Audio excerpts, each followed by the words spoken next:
Welcome, everyone. Today, we're going to share a story with you. It's quite different from what we usually explore.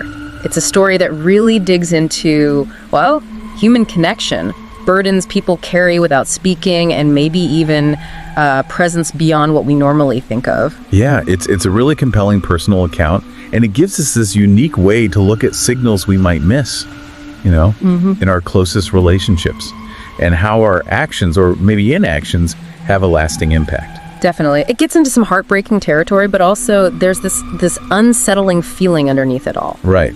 Challenges how we think about being truly present. Okay, so let's start at the beginning. This story centers on a man named Korn back in 2004. He meets a woman, May, at a friend's birthday party. They sort of connect, things develop over maybe 2-3 months, and then they become a couple, officially. But May was described as being very different from the start. Really quiet. Really quiet. That's the key thing, isn't it? She rarely spoke, kept things inside. Yeah, the account says she mainly communicated through, facial expressions, eye contact. Her social skills were apparently quite low, rated maybe a 3 out of 10. So Korn was happy at first, but his friends noticed. They'd ask him, what's the deal with May? Why is she always so quiet?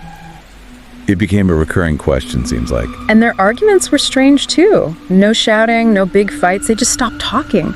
Complete silence. Like they were strangers all of a sudden. Very unusual dynamic. Yeah, really challenging, you'd think. And this quiet dynamic kind of set the stage.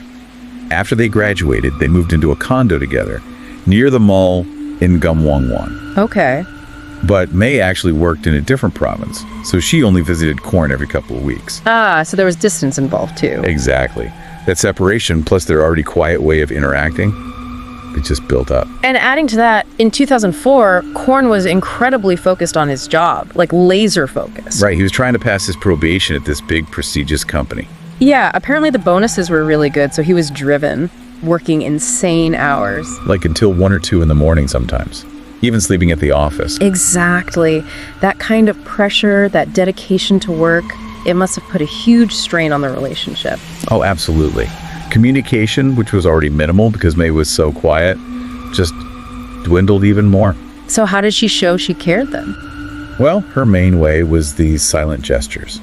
She'd leave meals she'd prepared in the fridge for him. Ah, right. So he could just microwave them when he got home super late. Yeah.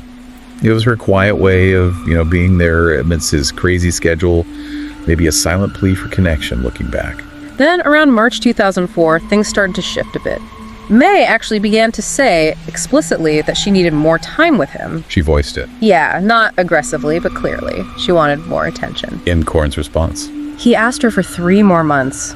Just 3 months. He promised things would get better, really improve once he was past his probation. He seemed to genuinely believe it. But May had these passive-aggressive tendencies the account mentions. Right. She wouldn't use harsh words, but if she was upset... She'd just hang up. Yeah. Or not answer his calls. Exactly. Just shut down communication. Their last, physical time together was March 26th. And even then, Korn was still deep in his work routine, coming home in the wee hours. And it was right around then she left that note. Ah, the note. Yeah. On a piece of paper, it said, let me get this right. If you don't care about anything, if you don't look at those around you, if you lose it, don't beg for it back. Wow. Pretty direct, even for her. You'd think. But Korn, he saw it, read it, but he was so wrapped up in work. And just dismissed it. Yeah, I thought it was just a casual message, didn't grasp the weight of it at all, no idea it was, like a final warning. And that note, so easily brushed aside, was really a turning point. Because after that came silence. Weeks of it. For 2 weeks after she left the note, May just stopped answering Korn's calls. Completely. And then the 3rd week... her phone was off. Just off. And Korn, what'd he do? Well, being pretty reserved himself, and maybe just used to her going quiet when upset. He just assumed she was angry. Yeah, basically. Figured she was mad and would come back on her own eventually. He didn't push it, didn't chase after her. Okay, but this is where things get really strange, right? While May was unreachable... he started noticing things. Food started reappearing in the fridge. Mysteriously. Yeah, on March 26th, 27th, 28th. Just like she used to do. So he thought... You thought she'd been sneaking in, leaving meals for him. Exactly. He assumed she was still around, just giving him the silent treatment, but still caring in her own way. The irony. Oh, man. It's incredible how we can misread things when we're distracted, these silent signals. Totally missed. And it didn't stop there. More subtle clues. He went to his friend Faye's birthday party. Right. When he parked his car, he noticed the passenger door where May always sat was slightly open, ajar. Even though he'd locked it. He was sure he had. He closed it, locked it again. Didn't think too much of it at the time, maybe. Then at the party, he actually talked to a close friend about his problems with May. And got the usual advice, I bet. Spend more time with her. Pretty much. So, on the surface, a normal party, normal conversations. But underneath, something was very wrong. And that feeling, that unease, it must have grown. It did. After such a long time with absolutely no contact, Korn started feeling really overwhelmed by her absence. It wasn't just anger anymore. Something felt off. So he finally decided to ask someone. Yes, he asked the building's housekeeper about May. And her answer. Startling. She said, yeah, she saw May visiting the condo often, but specifically when Korn wasn't home. Wow, okay. That's chilling. Visiting, but avoiding him. Crucial detail, right? So Korn, feeling this deep sense of dread now, actually took 3 days off work, unheard of for him at the time. And drove to her hometown, Fetchivery. Yeah, a place he'd never even been to before. He gets to the house, meets a relative who's kind of vague, tells him to come back later, the owners are out. Just adding to the anxiety, I imagine. Totally. So Korn waits. A few hours go by. May's parents arrive. Did they know who he was? Not at first. They thought he was just a friend, invited him in. But then Korn told them, I'm May's boyfriend. And the mood just changed. Instantly. Heavy silence. You could feel the tension rise. And then came the truth. May's mother tearfully told him May had passed away. Oh, God. 3 weeks prior. From leukemia. Leukemia? He had no idea. None. It hit him then. May had been battling it their entire relationship. The constant medication, sleeping a lot. She never told him. And he never asked what the pills were for. Never asked. The weight of that note, if you lose it, don't beg for it back, just crushed him. Utter devastation. The regret must have been immense. Consuming. The account says he just isolated himself for 2 solid weeks, couldn't face anyone, just blaming himself for being so blind. Such a tragic example of missed connections. But the story doesn't actually end there, does it? With his grief. No. During those 2 weeks, alone in the condo, he started feeling like he wasn't actually alone. Uh-oh. He noticed things. The shower turning on by itself. Okay. And specifically the kettle boiling, which was weird because May always drank warm water, but Korn himself never used the kettle. Ever. So, specific things related to her habits. Subtle but persistent signs. And then it gets even more supernatural. He finally calls his close friend, the one from the party, to tell him the awful news about May. Right. And his friend, along with others who were at that same birthday party, they drop a bombshell. What? They told Korn they all saw May at the party, talked to her. What? Saw her after she had already? Yes, they said she was smiling, chatting normally. But what really confused them was that when they asked about Korn, May started crying. Crying. But they were always so silent during conflict. That wouldn't make sense to them. Exactly. It was totally out of character. And then the housekeeper added another piece. Oh no, what did she see? She told Korn later she'd seen him one day seemingly kicking the door closed on May as he entered the condo. Implying May was right there at the door and he didn't see her. That's what it sounded like. The chilling thing for Korn was realizing everyone else saw her. His friends, the housekeeper, they interacted with her after she had passed. But he hadn't. He was blind to her in life. And blind to her presence even after death. Wow. So completely confused, needing answers, needing something. Yeah. Korn went back to May's parents. And her mother. She gave him May's diary.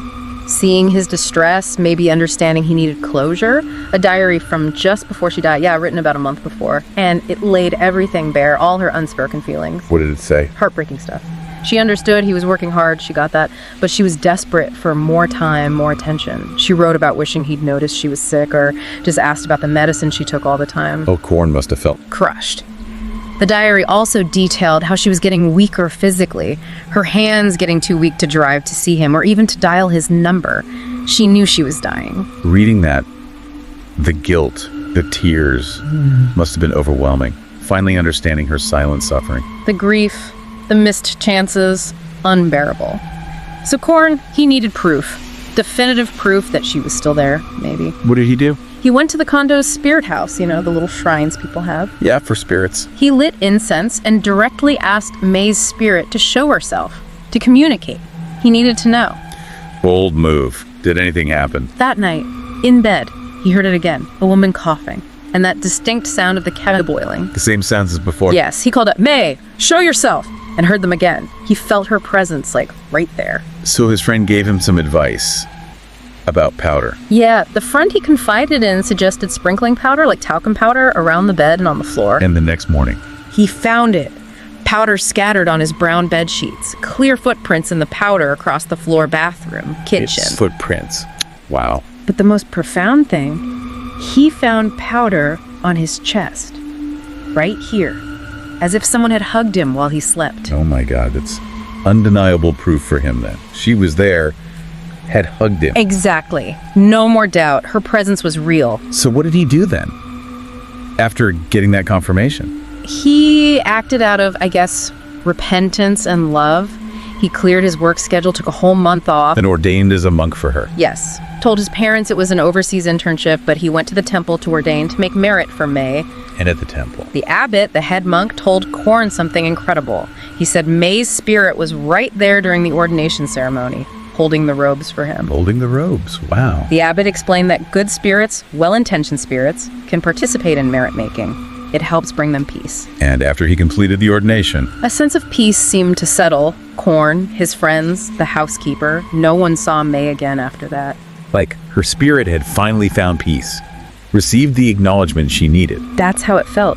The recognition, the care, even after death, seemed to release her. It's just such a powerful story. It's not just about missing cues, is it? It feels deeper, like it's about presence itself. Yeah, like neglecting that connection leaves some kind of spiritual debt. And acknowledging it, even late, brings peace. For everyone involved, what really strikes me is how it highlights that crucial role of genuine attention.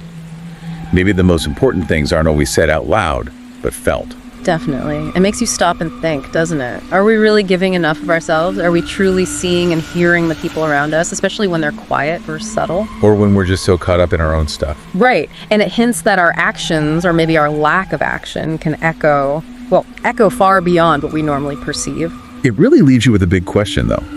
In this world that constantly demands our focus, pulls us in so many directions, how do we make sure we don't accidentally lose those vital moments? Or even, like in this story, lose sight of entire presences just because we aren't looking past our own immediate concerns?